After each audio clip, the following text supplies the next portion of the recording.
एक वचन को पढ़ेंगे स्क्रीन के ऊपर, याकूब उसका 1 बाब उसकी 2 से 15 आयत।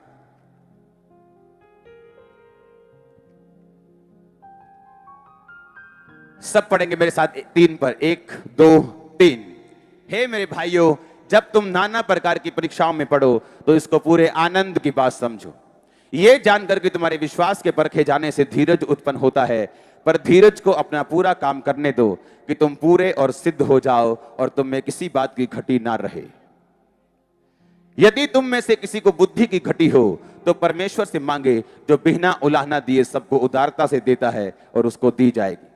बुद्धि के इस वचन को हम इब्रानी यूनानी भाषा में पढ़ेंगे, उस फोटो के रूप में जहां सोफिया लिखा होगा उस वर्ड को हम पढ़ेंगे।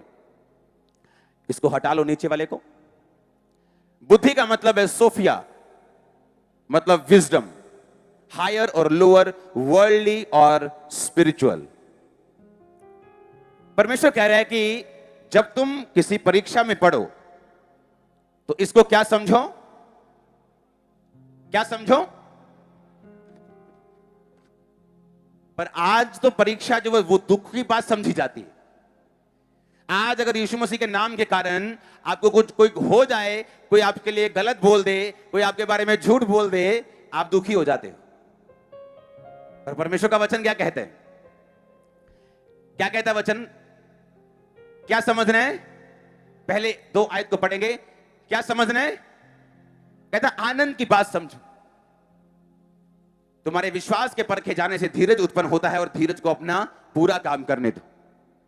अगर क्या तुम्हारे पास बुद्धि की कमी है, सुनो मेरी बात, हम ऐसा सोचते हैं कि मान लो एक बहन आई आज, उसने कहा मैं परमेश्वर में चल रही हूं लेकिन मेरी लाइफ में प्रॉब्लम आ गई है, मेरा हस्बैंड बीमार हो गया, ये कैसे हो गया। परमेश्वर का वचन कहता जब तुम नाना प्रकार की परीक्षाओं में पढ़ो तो इसको आनंद की बात समझो। और आगे कहता पर अगर तुम्हारे पास बुद्धि की कमी है, मान लो कोई बंदा आगे बोलता है कि मेरा हस्बैंड बीमार है और मैं उसको बोलूं तुम बुद्धि मांगो, बोलेगा आप ठीक हो ना, आप बुद्धि मांगो। मैं कह रहा हूं मैं कह रही हूं मेरा हस्बैंड बीमार है, मैं कह रहा हूं आप बुद्धि मांगो, आप बोलोगे तुम ठीक हो ना, भाई तुम बुद्धि मांगो, मैं कह रही हूं मेरा हस्बैंड बीमार है, प्रार्थना करो। लेकिन परमेश्वर कहता अगर तुम परीक्षा में पढ़ो तो क्या मांगो, कौन सी बुद्धि। वो कहता वर्ल्डली स्पिरिचुअल सोफिया, यानी बुद्धि। क्यों मांगो बुद्धि, क्योंकि जब एक स्पिरिचुअल विजडम आप में आती है और आपकी स्पिरिचुअल आईज ओपन होती हैं, आप देख सकते हैं कि परमेश्वर मुझे इन परीक्षाओं से क्यों निकाल रहे हैं और उसका मकसद क्या है मेरी लाइफ में। परमेश्वर आपको कई बार डिले का टेस्ट करवाता है ताकि जब आपकी लाइफ में ब्लेसिंग हो और आप एक स्पीड पकड़ें, आपको मालूम हो कि डिले का मतलब क्या है, देरी का टेस्ट क्या होता है।